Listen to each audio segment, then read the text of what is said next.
Chapter 7 The Sirian Council of Elders Bedtime Story, titled The Gift and the Backlash, channeled by Daniel Scranton. Many blessings to all of you who have tuned in.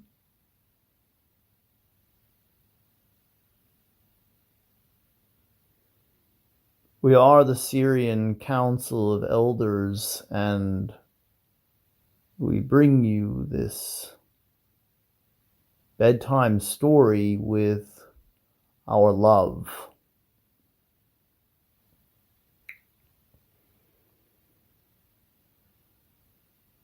There once was a time here in our system when the humanoids lived peacefully and also tribally.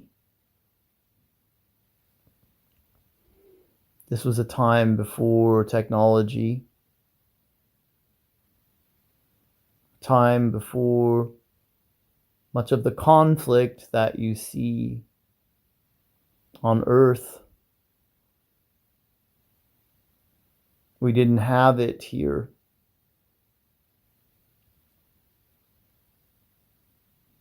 But we still had issues that we had to face. One of the earliest challenges that our people faced was what to do when one person in a tribe, in a community, had a gift or an ability that others did not. And that's why this story is titled The Gift and the Blowback.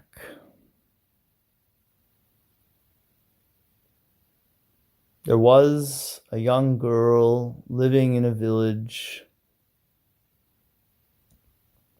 that was entirely self-sustainable. They all grew the food they needed. They built the homes with what they could find in the forest. It was a peaceful community, and it was a loving community. And this little girl of 8 years old had a mother and father, grandparents, friends, cousins. All that she could ask for was taken care of. She played, she learned, she explored the world that was still relatively new to her. And then one day she started having visions. And she would talk about the visions that she had to her parents. Sometimes they sounded like pleasant dreams, and sometimes they sounded like nightmares.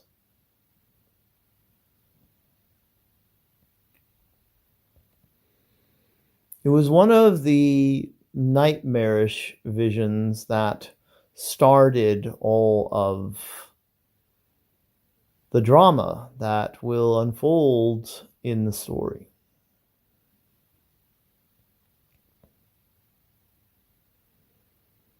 The little girl's name was Hearth, by the way. Her father's name was Luco. mother's name was Bella.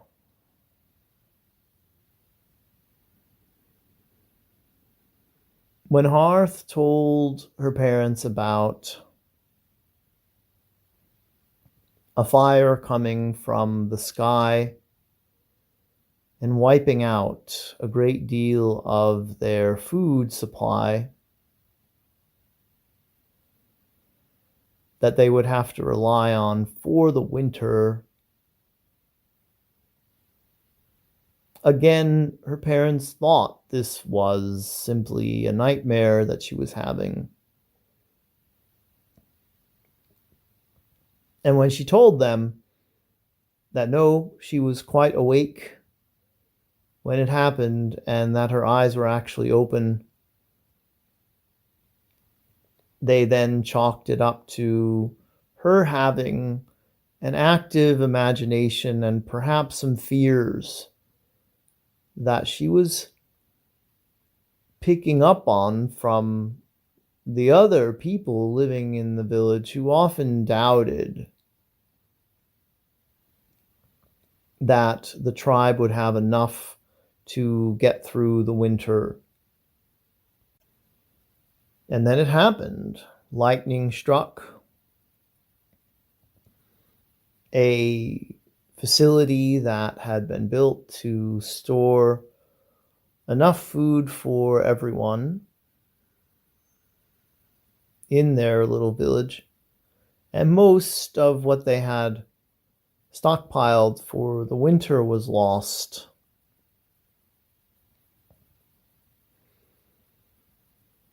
Hearth's parents saw that this was no coincidence and that their dear daughter had a gift, the gift of seeing. They had heard about it. They had heard that there had been others in other generations who had had the gift. And they were very proud and very excited, even though she had seen something that was very terrible for everyone involved, and they had done nothing about it. So they decided to keep what they had known to themselves and wait for the next vision to come, because they knew that the next one might be of something that they could do something about to make their lives better.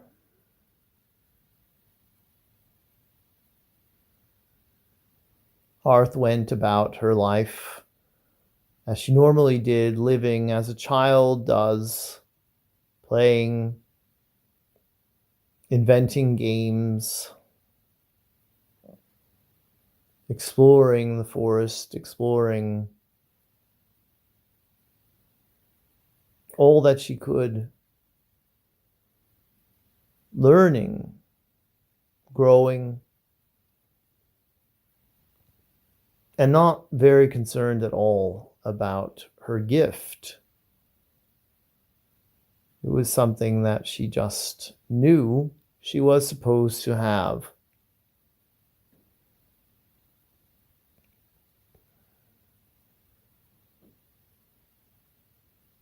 And then the next one came. And this one was of a tall man who would come to the village and offer the tribe a solution to their food shortage problem.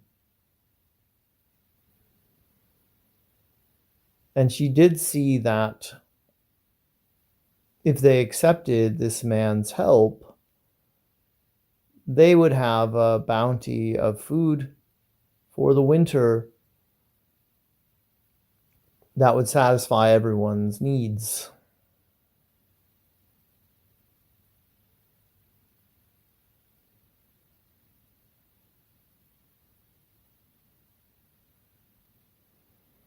Several days later, the man strolled into their village.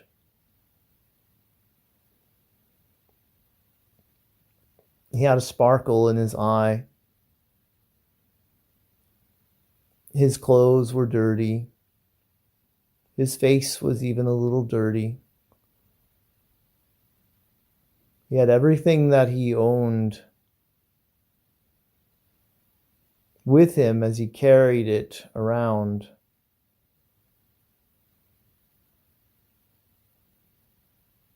And when he came upon this tribe,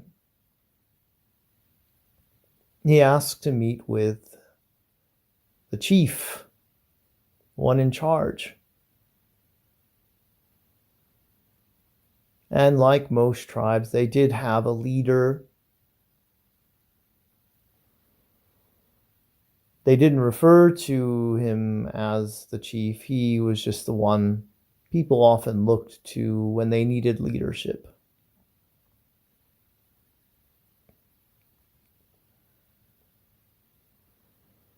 And so the man from all parts unknown was given the opportunity to meet with this wise leader of the tribe, and he explained that he was going around from village to village, tribe to tribe, telling people about these wonderful rocks that he had found while investigating some caves that were far, far away from the village. And he noted that these rocks would emanate a light and a warmth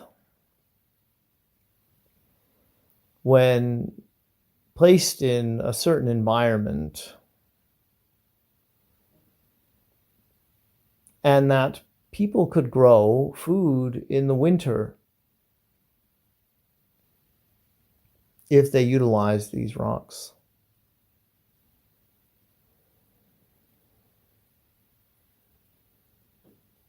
The wise leader had to think about this because it was an unknown substance being offered from someone they had no reason to trust. And as the tall stranger asked to have a place to sleep, a place where he could rest from all of his travels, he was granted that request. And the word spread of him and of his solution to their problem.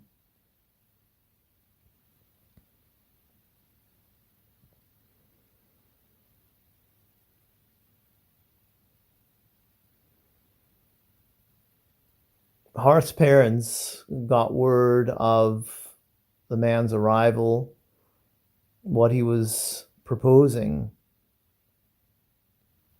and felt that they should take the knowledge that they had of Harth's vision to the wise leader. And so they did. The wise leader heard the story of the vision, and they also felt it necessary to admit that she had also seen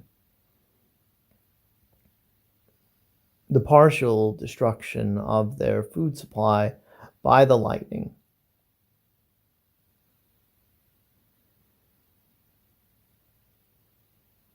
And so, with that information, knowing that the girl had been right twice, first of the fire from the sky and then of the stranger coming with a solution, the wise leader decided that it was best for the entire tribe for them to listen to the man and to take him up on his offer, which they did, and they followed his instructions of how to build the right type of greenhouse structure and how to use water and these wonderful rocks, which were really crystals, rare crystals in our system.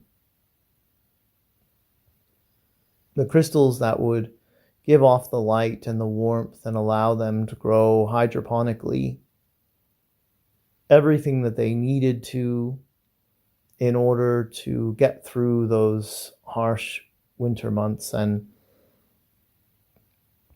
once they were set up with everything they needed, the tall stranger went on his way, feeling that he had served his purpose there and that it was time to move on to the next village and the next tribe.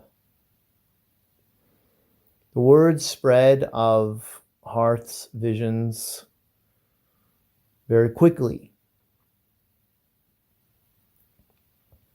And soon, all the villagers, all the members of her tribe would come to her one by one, asking questions. Most of the time, she would see nothing, and they would go away disappointed. Some of the time, she would see what they didn't want her to see, something they didn't want her to know about themselves, or a future that wasn't what they really wanted it to be. All she could do was be honest with these people who lived in her community. She never once told anyone what she knew they wanted to hear. She always trusted her gift. But as a result of her having this gift, not everyone trusted her. Some of the villagers wondered what would happen if she saw something again that she didn't tell everyone about, like with the lightning strike. And like in any society, there were people who did things that were not part of the agreement that they were in with their loved ones.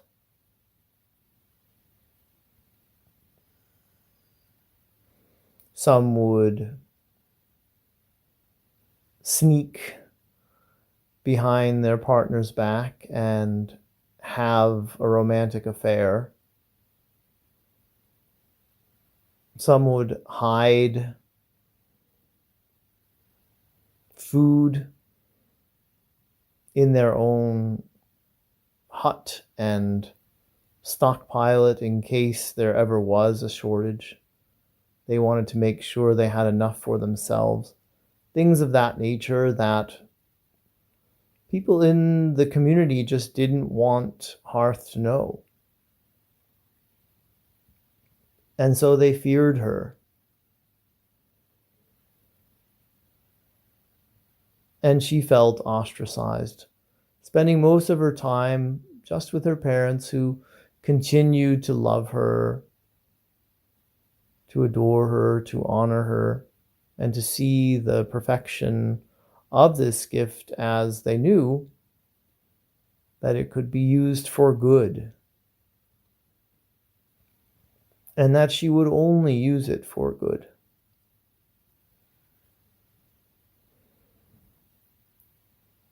Before long, the time had come for the next vision of something that might befall the community there. And when she saw this one, she hesitated to tell even her parents about it, because it was something she really did not want to occur. It was something that frightened her quite a bit. She saw a downpour of rain that was so enormous that everything would be flooded out. People would die. And the crops that were grown and the crops that were in the ground would be ruined. And that's all she saw. She did not see any way to prevent this from happening. She almost kept the entire thing to herself, but her mother and father could see that there was something wrong.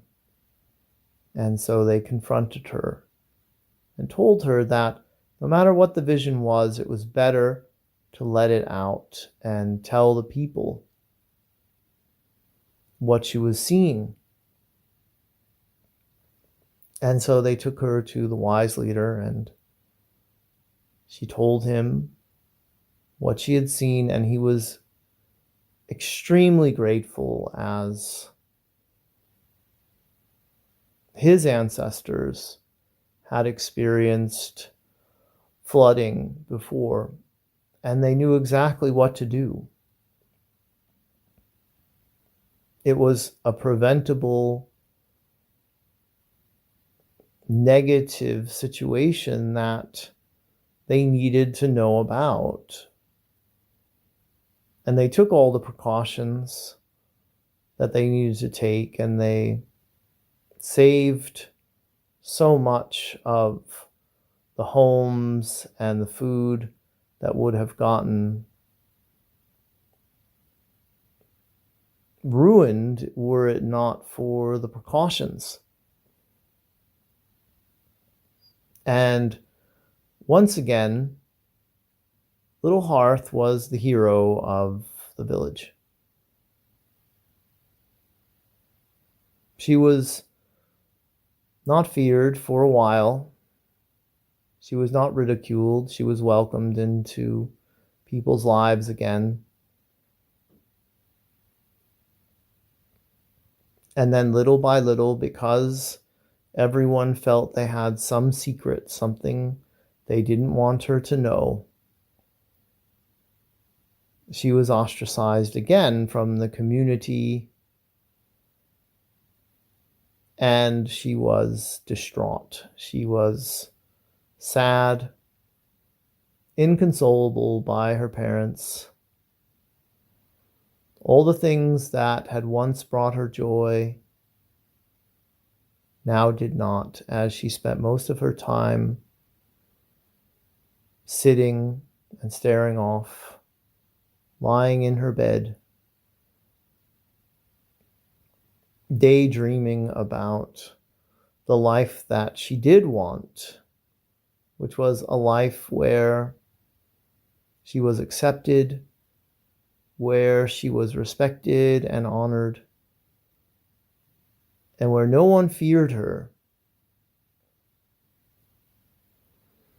And when she daydreamed about this reality, she felt good. She felt that even if she had to live in her imagination for the rest of her days, it would be better than facing all the dirty looks, all the people pretending they didn't see her as they walked by.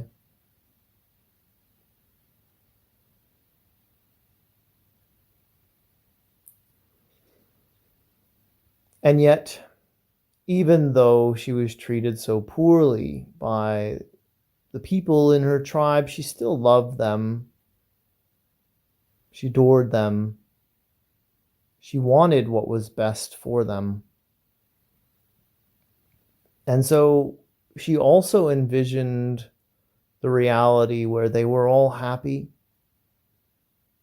where none of them were afraid, none of them were cheating on their partners, none of them were hoarding food in their huts, none of them were gossiping. Everyone in the community was happy, and she was happy. And she didn't have to give up her gift in this reality that she was imagining. Soon her parents started to notice that she was looking happier. She had a spring in her step. Hearth enjoyed helping out around the hut. She enjoyed foraging in the forest with her father. She even enjoyed helping her mother with the laundry. She was back to her old self again, and nothing had changed outside of her.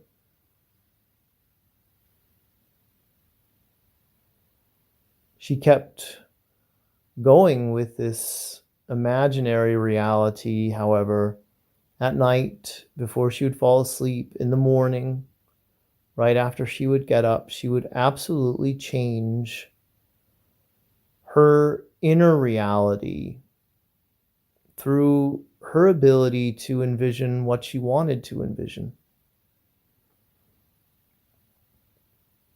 And before she knew it, little by little, people started to come around, except they weren't asking for her to see something for them. They were just coming around to express their gratitude that she helped them welcome in the tall stranger and prevent the flooding from taking out their homes and their food, all the crops, and all the other damage it would have done.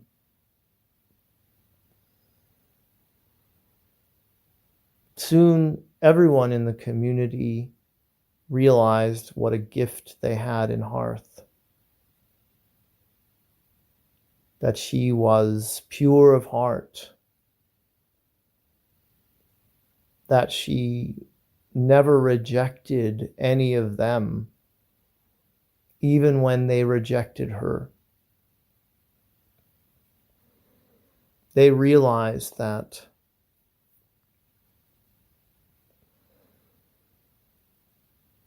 she would only use her gift to help them. That she would become even stronger in her gift as she got older.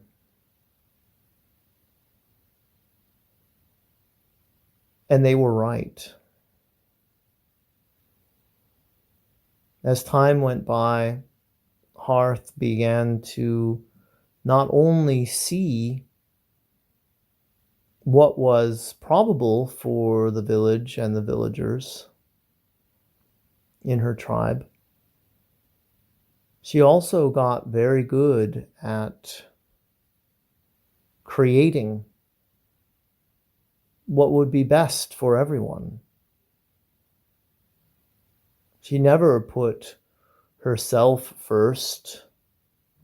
She always wanted to see what was best for everyone and help everyone to find their happiness, to find their heart center, to feel whole and complete. And by the time she was 18, the wise leader passed on in his sleep peacefully something that she did not see before it happened. But after everyone mourned the loss of their wise leader, they all voted to have Hearth take his place. She would be the first woman, the first female to be in that position. And certainly the first who had the gift. She told everyone the truth, that she had envisioned a better reality for them all, and that everything had fallen into place just as she had seen it, using nothing more than her imagination. And she encouraged everyone in the village to do the same, to spend some time thinking about what was best for everyone before they fell asleep,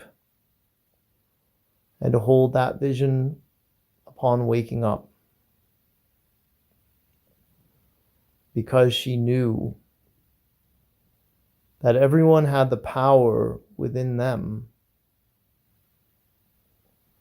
that everyone had a gift, but they just didn't know it. And she knew that the reason that she was given the gift was so that she could discover that everyone had it, and so that she could help everyone find it within themselves for the betterment of the entire community.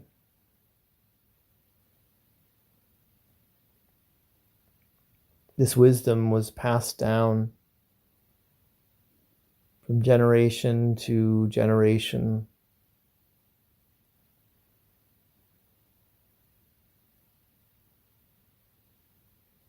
And word spread throughout the entire world that each and every person had this power within them.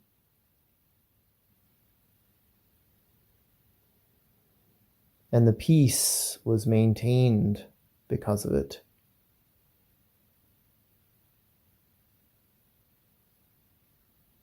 And this planet thrived.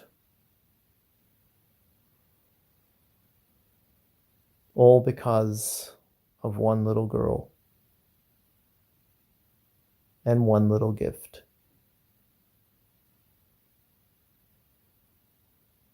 Very good. That is the end.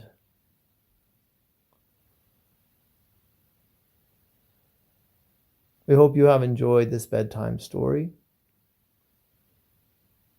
We love you, and now we are signing off.